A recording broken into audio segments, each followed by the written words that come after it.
Let's try the beach. Cheers guys, good job for today. Cheers!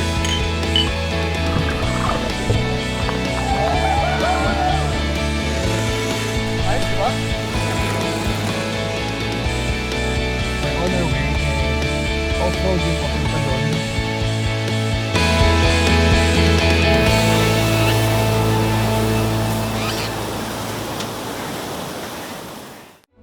Overland Exploration Philippines is presented by Nito Tire Philippines, fueled by enthusiasts. Together with Overland Kings, our total overland outfitter.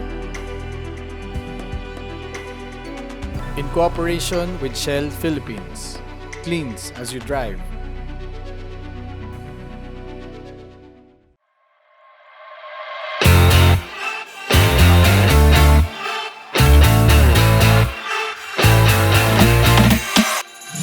So it's our day 13 and right now nandito kami ngayon sa Car Jackson. May mga konti kaming kailangan gawin sa mga sasakyan, mga konting naiwan na kailangan ayusin. So sa likod ko is one of my favorite Land Cruiser. This one is a LC100.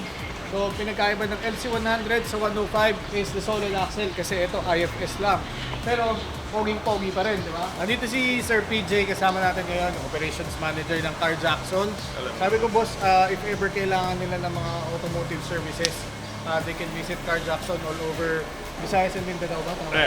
We have 3 branches here in Cagayan de Oro and 1 in Bukidnon. And soon in Cebu.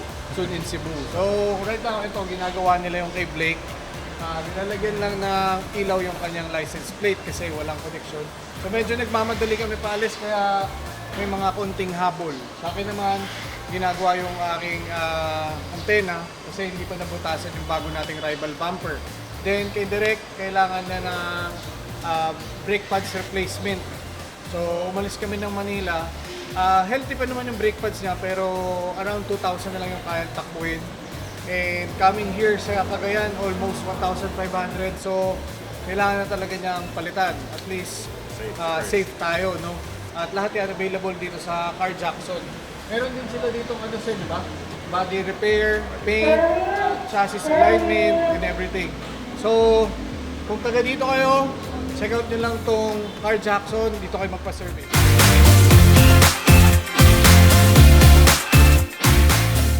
So habang inaantay natin yung paggawa sa ating mga sasakyan, punta muna tayo sa pinakasikat na coffee shop dito sa Cagayan de Oro City.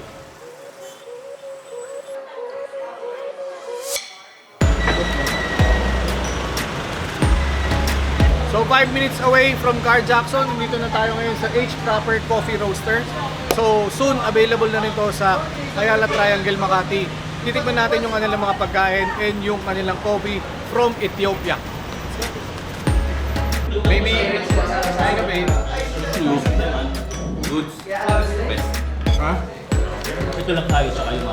So nag-order ako ng Eggs Benedict, Eggs Royal, tapos nag-order din ako ng Bistro Burger, order din ako ng Truffle Mac and Cheese, tsaka ng Foy de Bourlay. Pero hindi saan lahat yun. Ito lang yung akin ko.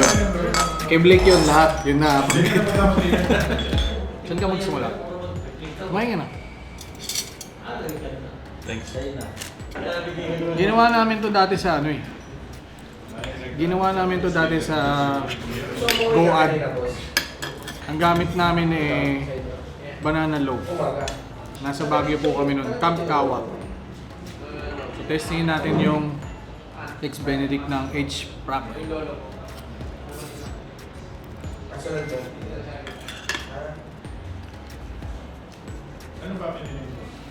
Makremang makrema. Sarap. Ay, ano to? Ang sarap ng ano ha? Ng ham.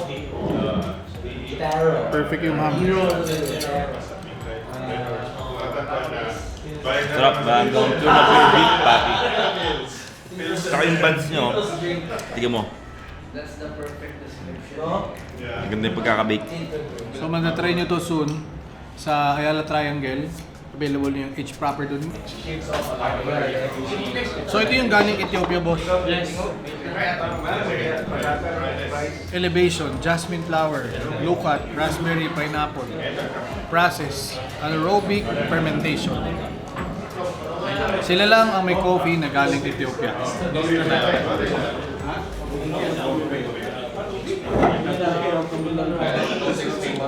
Parang ano, no? Parang mabulaklak, no? So this coffee actually was won in a competition a few years back. We won at an auction, so only we have it right now. Alright, so Thank you very much. so much. Enjoy. Thank you po.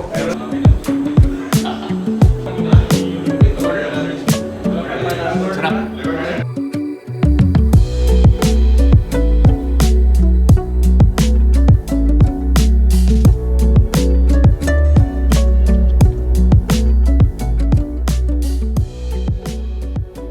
So from Cagayan de Oro City, yung pupuntahan natin around 40 minutes away. Mga nasa 30 kilometers din daw siya. So binabaybay natin ngayon is ano na to, pabundok na po tayo, paakit na tayo. So parang nasa Tanay na tayo ngayon.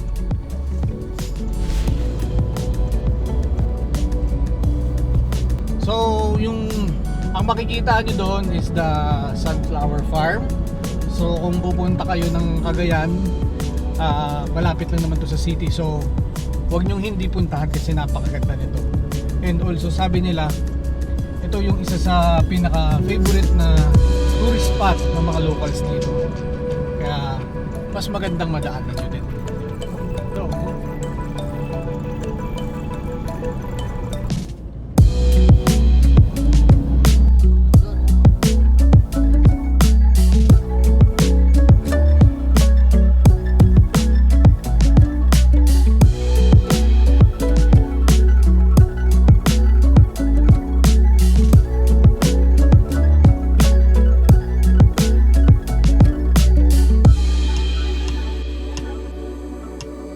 Ang Cagayan de Oro ay tiniguri ang City of Golden Friendship. Kilala sila sa mainit na pagtanggap at magandang pakikitungo lalo sa kanilang mga bisita na talaga namang agad namin naramdaman mula sa Team CDO 4x4 Club.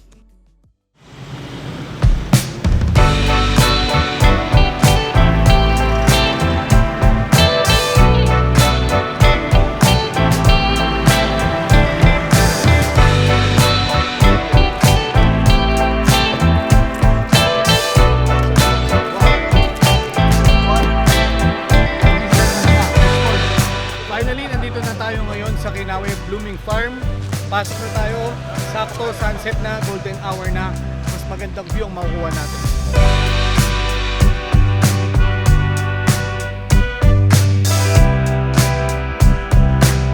My son's already 22 years. So they acquired this, and then yun, medyo it was like after that it was like they were happy that they bought a farm. But what to do with the farm? That's the next ano. That's a big question. That's the big question. Malayo pa lang naamoy ko na to eh. Wow!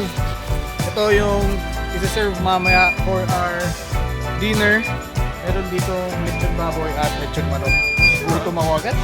Kakakain lang namin pero nagutom ako ulit. Sige ate, serve mo yan. Kulang po. Eh. Hey, napakaangas. Okay.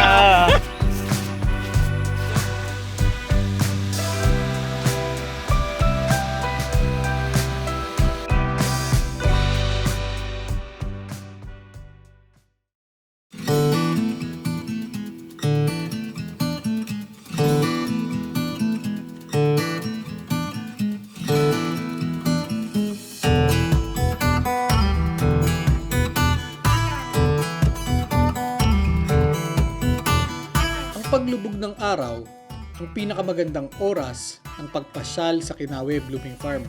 Madalas itong pinagdarausan ng mga kasal at kaarawan.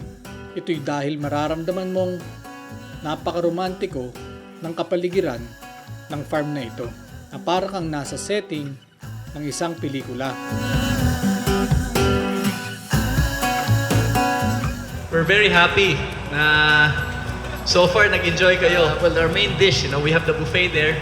But this parade of the chicken is one of our very popular to dito sa Kinawi Blooming Farm. So we slow cook that chicken for about 4 hours. So hindi lang siya basta-basta lechon manok. Slow cooked lechon manok. So it's a family recipe. Of course, we also have the lechon. So everything here is cooked in Kinawi Blooming Farm. Roast in Kinawi Blooming Farm. Please enjoy the rest of the evening. There's more drinks there. There's wine and beers. Help yourself and enjoy the food. May gabi sa tanan. Salamat.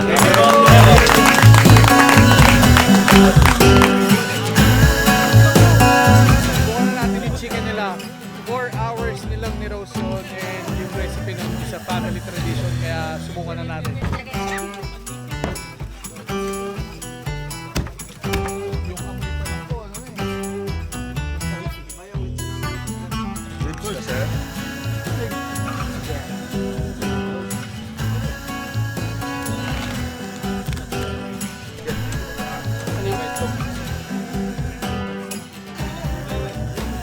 Ay, thank you po. You have lechon?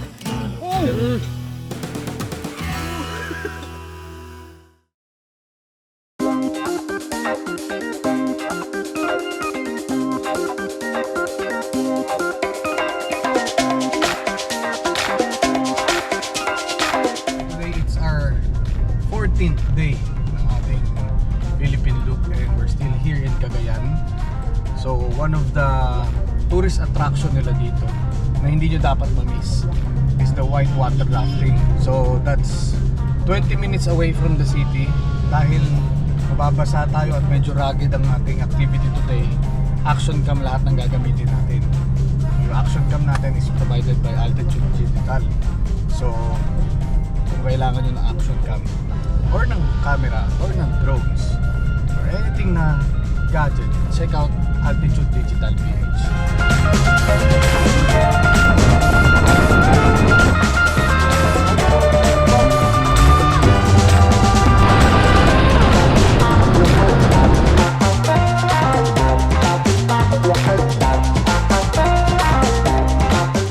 So pinark namin dito sa may baba ng ilog yung rig namin. Then sumakay kami dito sa jeepney which is yung pa-convoy namin from the start. So kung wala kayong sasakyan, susunduin nila kayo kung saan kayo nag-stay. Ito talaga yung means of transportation pag white water rafting. Kuya, bakit white water rafting? Hindi man white.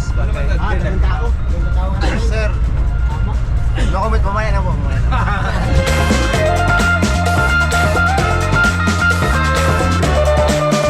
Good morning, everyone. Good morning. All right. So again, good morning, everyone. I am Dong.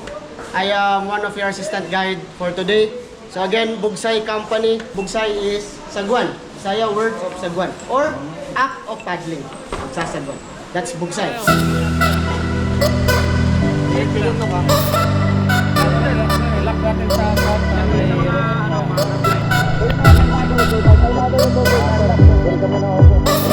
Let's go!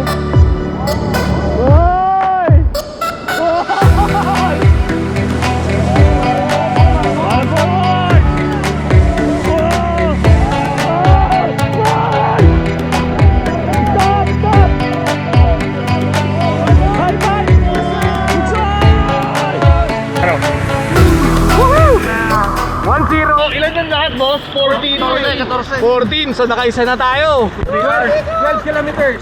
12 kilometers. Okay. 2 kalahating oras na ganito. Yan, kalmado tayo ngayon. Oh, relax muna tayo, please. Unlock your seat.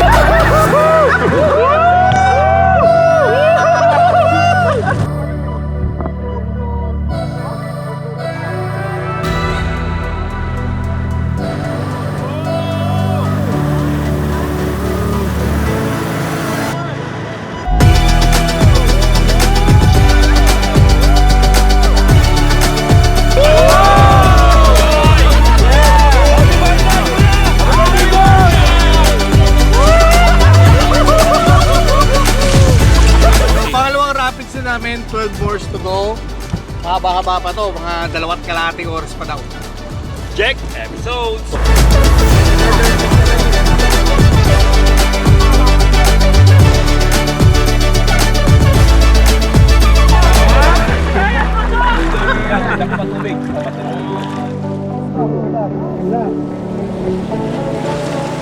Let's go!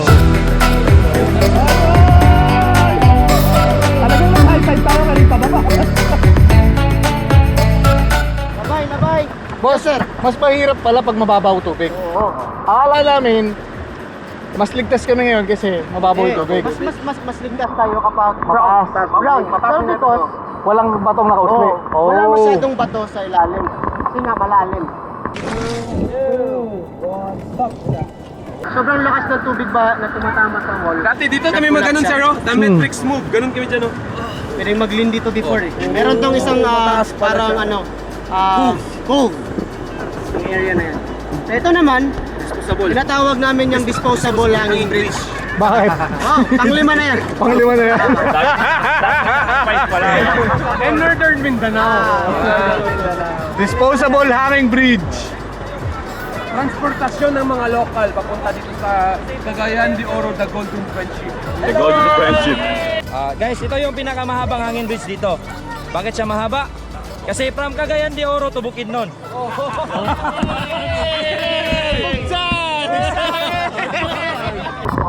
Swimming area. Remove your slippers, sir. At tinanas. Jump!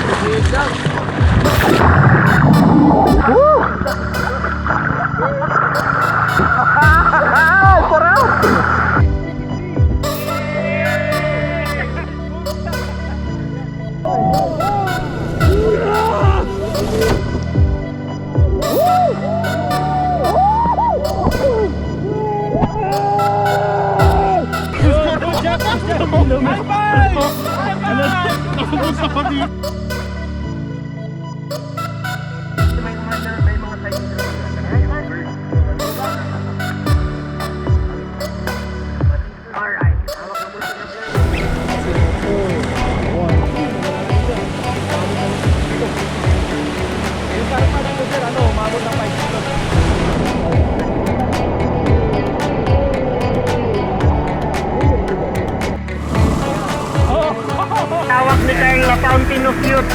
Yan yung isang spring water. So, Solid experience! Paddle forward. So nandito na kami ngayon sa gitna ng Cagayan de Oro River. Nakatapak tayo ngayon sa lupa ng Bukidnon and the other side sa Cagayan de Oro. So yung river ng Cagayan de Oro ang nagsiseparate sa dalawang lupa na to.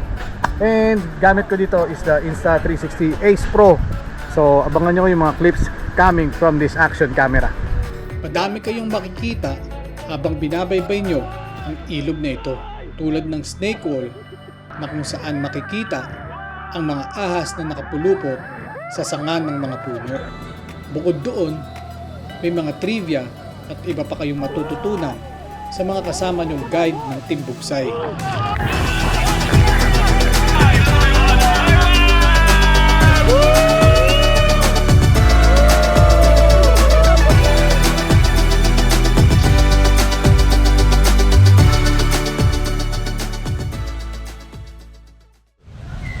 Kakatapos lang ng whitewater rafting experience natin. So, ang masasabi ko lang kung on a scale of 1 to 10, 10. So, wala akong masasabi kasi napaka-accommodating nila Kuya Dong, the Bugsay crew. And alam mong maganda yung mga equipment nila, yung mga raft nila, yung mga paddle nila, yung mga helmet, and yung kanilang mga vest.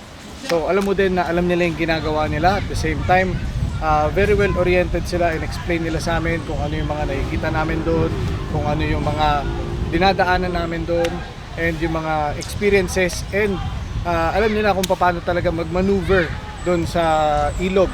So safe na safe kami. Though may mga makikita ka nga lang doon na mga ahas, mga balat ng ahas. Yan, so may mga makikita ka din ng mga rare species, mga birds, so mga in-explain nila kanina. And after this, ang susunod na pupuntahan natin, balik tayo sa hotel, mag-freshen up tayo, then later on, imimit na natin yung Team CDO 4x4 Club meron na naman silang prepare sa atin. So ngayon pa lang, nagpapasalamat na ulit kami sa inyo at magka-camp tayo tonight with them. Tapos medyo magso-socializing, so makaka-experience tayo ng napakagandang campsite ngayon dito sa CDO. So abangan nyo lahat yon at dyan lang kayo, dito lang kami. Bestseller nila dito yung ano, kumba. Ate, ito adobo. Libreng sabaw. Meron. Kumba. Kumba. Humba ito.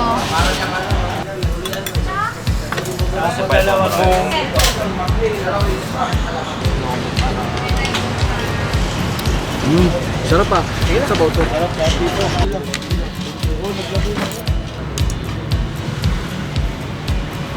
Mahap na humba.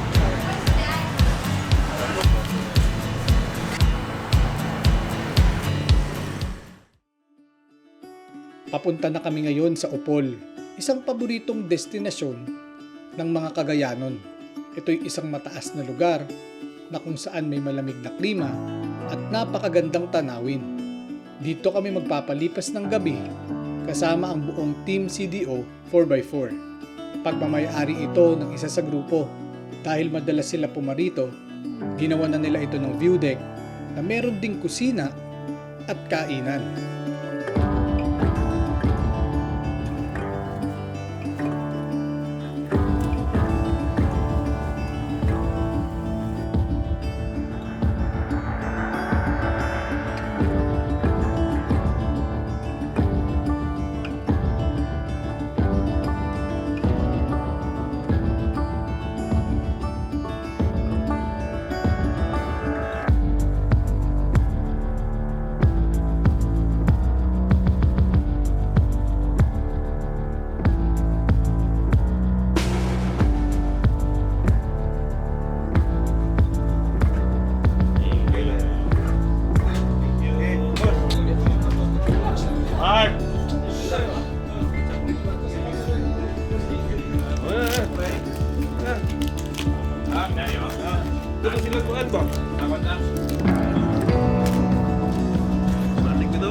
Boss, kinilaw yan ni Juan. Ni Jong Bells.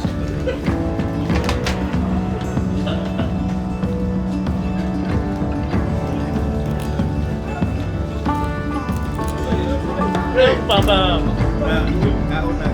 Ito na naman. Jong. Sarap ng ano. Yan yung wala bilaw. Nagkuhan siya. Hinintan talaga namin ang Juan. Lagay kami ng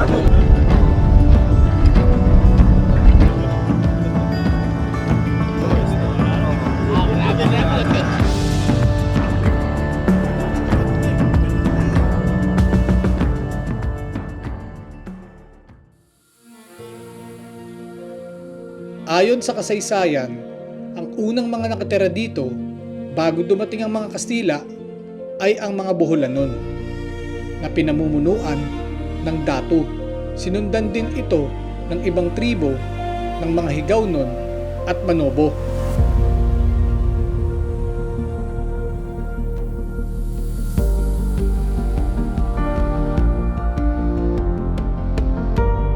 Ang munisipyo ng Opol ay mayaman sa iba't ibang klase ng pananim tulad ng guava, abokado at mangga.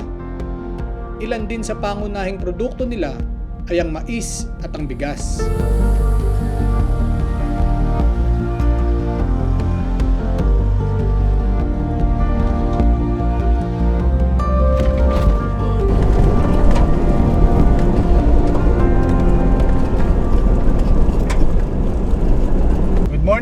Good morning. It's our day 15. parang ganun-ganun lang day 15 agad. Anong ano natin ngayon? Destination for today? For today, sasaluhin naman tayo ng U-Box at pupunta tayo sa Impasugong, bayan ng Impasugong, at balita ako dito matatagpuan yung isa sa pinakamagandang lugar, yung Communal Ranch. Nice. Pagkain, anong pagkain natin, Charlie? Morning Alpha and Beta. Well, food natin for today. Check natin yung market na malapit. Okay, Communal Ranch. Mag vegetable, fish, and grilling tayo today. Alright guys, anong masasabi nyo naman so far sa past 2 to 3 days natin dito sa Cagayan de Oro? Ako, grabe yung welcome nila, sin wala akong masabi. Same. Talagang overwhelmed din ako sa kanilang mainit na pagtanggap. Talagang wala akong masabi. Kaya we'll make sure pag ang mga Cagayan boys naman ang nasa atin, siguraduhin natin na marireciprocate natin ng doble. So may hirapan nga tayo yung dalhin sa camping sila pag nasa Luzon sila, kasi pagpasok natin kagabi dun sa campsite dito sa Opol, grabe yung mga puno, ibang klase yung dating. Yes, same dito kami sa Charlie, no? Nag-uusapan namin yan. This is beyond the expectations of hospitality from Cagayanon. So, more to come for Bukidnon and to Jensen, Davao and the rest of the trip. Yep, marami pa tayong pupuntahan, marami pa tayong imi-meet ng mga fellow off-roaders and overlanders. Kaya, make sure, huwag masyadong kumain ng lechon ha, kasi 4 na araw na tayo naglilechon. Ingat-ingat din tayo sa diet guys, at syempre ang ating tulog, kailangan din natin maraming pahinga, malayo-layo pa rin natin babakbakin. So, drive safe guys, see you sa ating destination. It's safe Alpha Charlie, this is Beta, over and out. Nang kami ay pabalik sa syudad, idinaan nila kami sa isang trail. Maswerte kaming maganda ang panahon, kaya't madali ang naging pagbaba namin mula sa mataas na lugar ng Opol. Dahil sa tuwing panahon ng tag-ulan, ang ganitong klase ng terrain ay nagiging sobrang teknikal.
Nakarating na rin kami ng Bukidnon at nandito kami ngayon sa isa sa pinakamagandang lugar sa Pilipinas, ang Communal Ranch.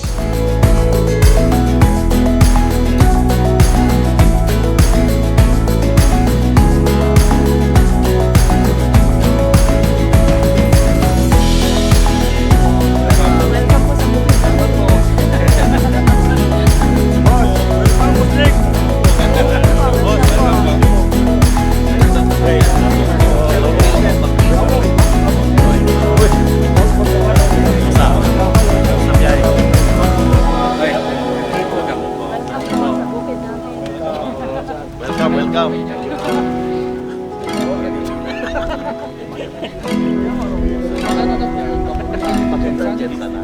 Dito lang tayo, side bit lang tayo.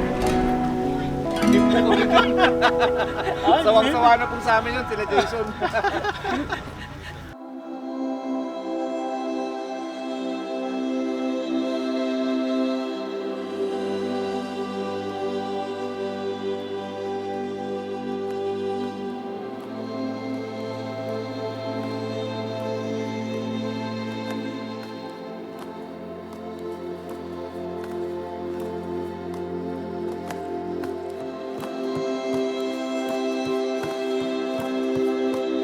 After 15 days of traveling Visayas and Mindanao, nandito na tayo ngayon sa Communal Ranch. So, to take advantage natin, mag-video, mag-photo sa napakagandang lugar na to. Matagal-tagal ko hinintay yung pagkakataon makapunta dito. And at the same time, kasama natin ang Team CDO 4x4 at sinalo din tayo dito ng United Bukidnon Off-Roaders Expedition. So, this is a once in a lifetime experience for me na dalawang grupo ng 4x4 kasama natin mag-camp. So mamaya doon tayo magka-camp sa likod ng bundok daw na yon, yung may pine trees doon sa ibabaw doon. Then may konting light trail syempre para mas enjoy. So mamaya ring gabi may hinanda din daw silang dinner for us. So ilang araw na tayong inaasikaso ng Team CDO at maraming salamat talaga sa inyo. Sobrang laking pasasalamat namin kasi simula pag-arrive namin, yung day 1 namin dito sa CDO, talagang super spoiled. Talagang lahat ng kailangan namin provide nila. Magandang campsite, masarap na pagkain, and syempre lahat sila napakababait. So ganun din yung na-experience natin sa pagtanggap with UBOX, yung United Bukidnon Off-Roaders. And syempre nagpapasalamat din po kami sa LGU ng Bukidnon to allow us para makapasok po dito kasi usually hindi allowed yung mga sasakyan pumasok banda dito sa, lalo dito sa side ng grassland para hindi masira. So they let us take good photos and videos, kaya maraming salamat po. Truly talagang grateful po ang buong Jack Episodes production. So yun lang, abangan nyo po lahat yan. Dyan lang kayo, dito lang kami.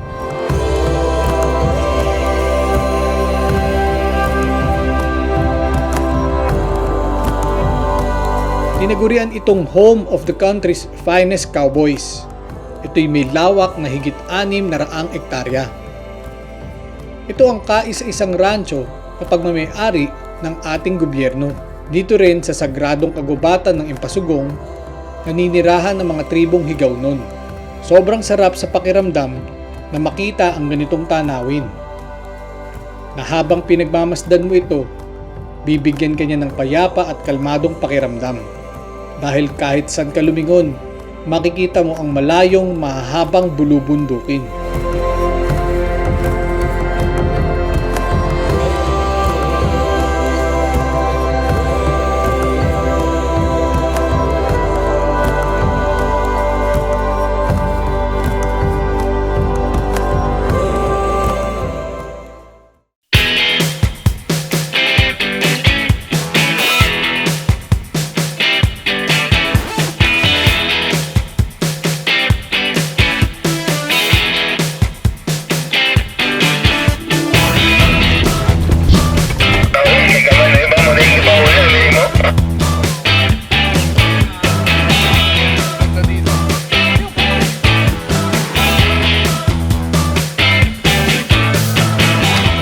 Team CDO, inakyat kami ng United Bukidnon Overland Explorer sa kanilang playground dito sa Bukidnon.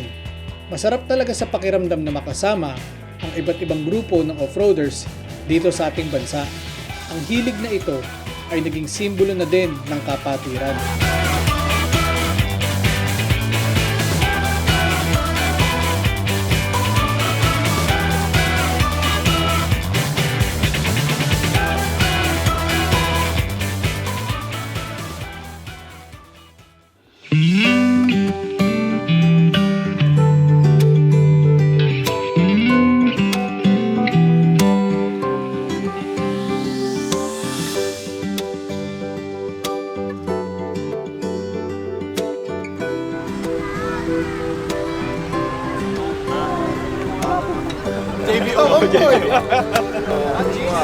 Ang Kaamulan Festival ay isa sa pinakamahabang piyesta na pinagdiriwang sa ating bansa na umaabot halos isang buwan. Kabilang sa pagdiriwang ay ang pagkatatag ng Bukidnon bilang probinsya ng taong 1917. Kasama na din dito ang kultura, lengguwahe, iba't ibang lahi at etnisidad. Time check, it's almost 8 o'clock. So dito tayo din nila ng mga kaibigan natin from Bukidnon. So nandito tayo ngayon sa Capitol Grounds nila.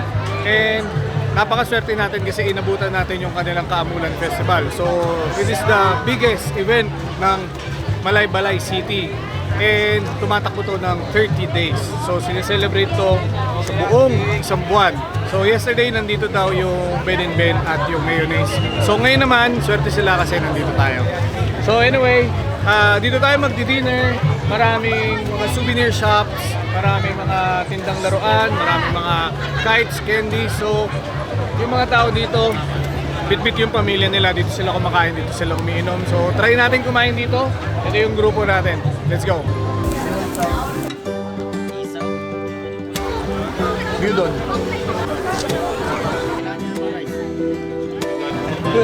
Si Blakey, inubos yung pagkain doon, tapos lumipat dito.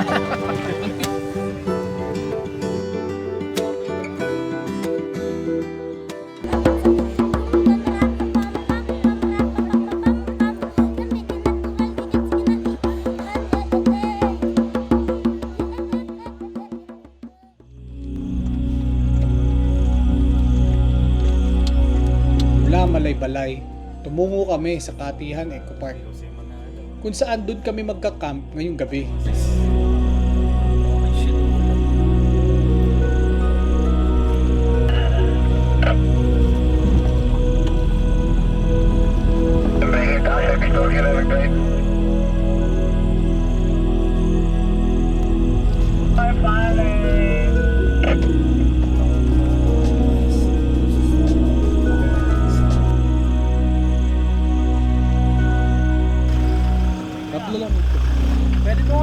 Dumating kami makalipas ang halos isang oras na pag-akyat ng bundok.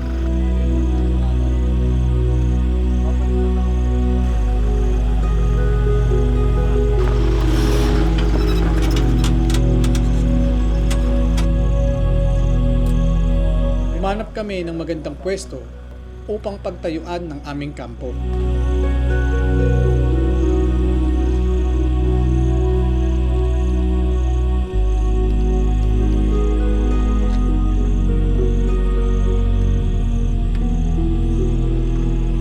Agad na din nagpahinga ang lahat.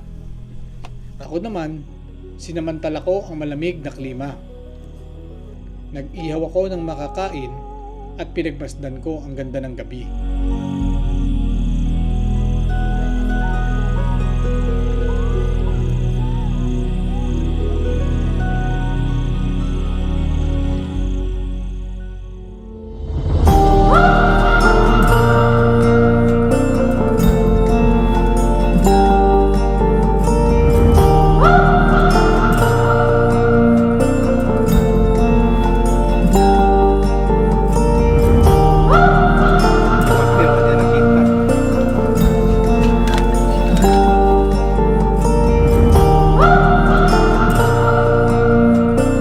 It's our day 16 and nandito tayo ngayon sa Barangay Kibalabag, Bukidnon. So dito tayo nagstay sa Katihan Eco Park. Sama natin si Blakey, ikutin natin to, pakita natin sa kanila to, Blake. Oo, kasi medyo gabi na tayo dumating kagabi. Gamitin natin yung ATV doon, haramin natin. Manghiram Tapos tayo ng pakita ATV. natin kung gaano kaganda yung park. Kasi nakita ko may pool, meron din Lake. doon fish pond. So lahat yan lilibutin natin and meron sila dito mga rooms. So gagawin natin to bago tayo mag-move sa next camp natin, which is sa Alameda. Kaya tara na. Tara na. Let's go!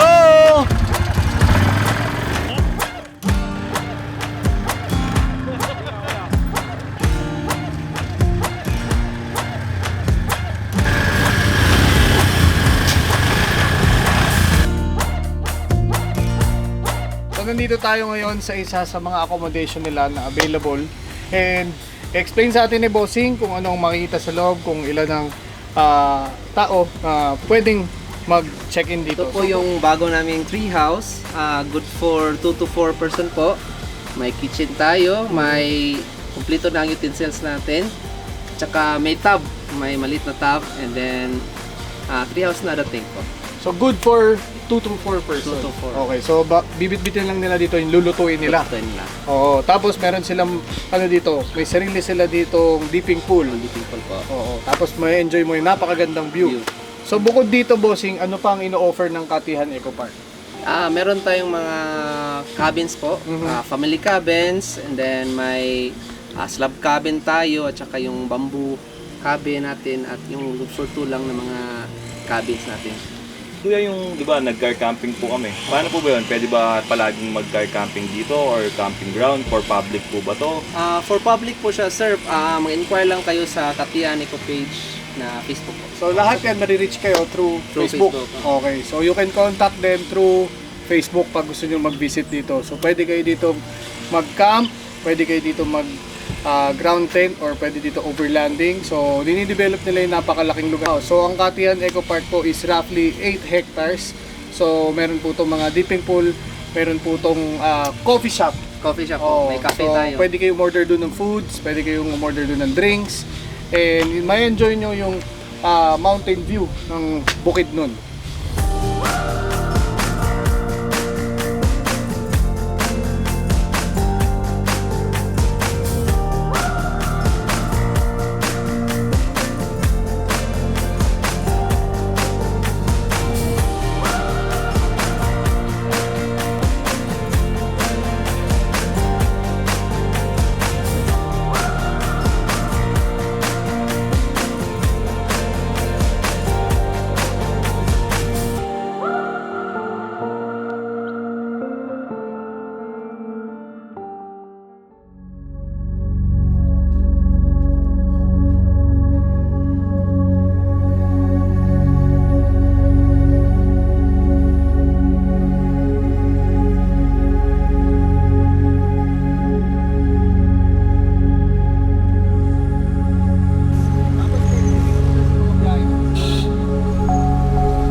Time check lang, ang oras natin ngayon 3:27, and we're 141 kilometers away sa ating destination. Nandito tayo ngayon sa Shell Valencia, Bukidnon. Nag-fuel up lang tayo and kumukuha lang ng konting mga snacks yung kasama natin. Then after that, roll na tayo ulit. So ang time of arrival natin doon is 6:07. So kita-kits tayo doon sa Alameda.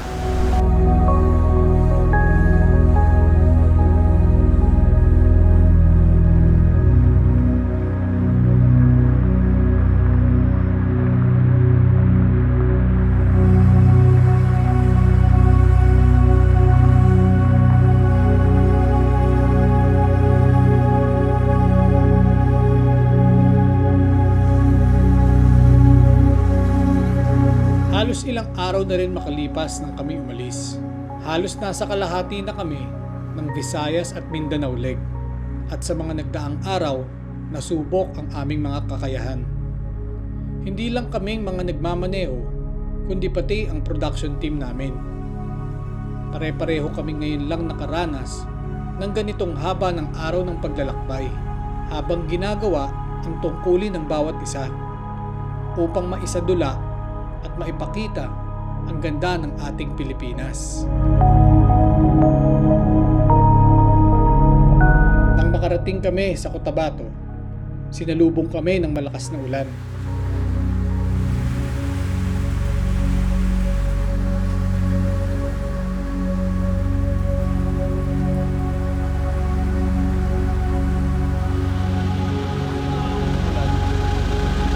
Dito sa Tent City kami pinaghanda ang Alamada Outdoor Adventure ng mahahapunan.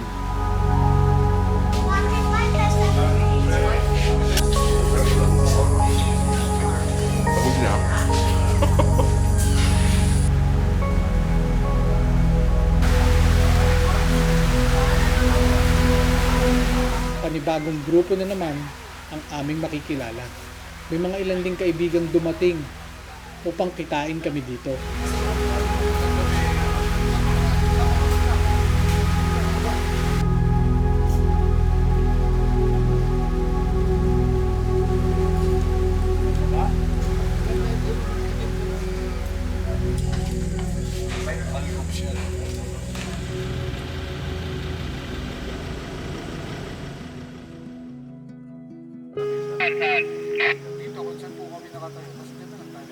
dalawa pang bahay dito. Kasya po tayo lahat. Hindi siguro tayo maisigo dito, pero diyan may bahay naman diyan. Tapos yung mga boys dun sa bahay. Para bukas kung maganda yun. Maganda yung setup. Maganda yun. Baba tayo dyan direct. Tapos yung mga magkakwarto, ayun o. Yung mga bata. Kayo, Boss Nok, pwede na kayo dun. So, tara, chap chap.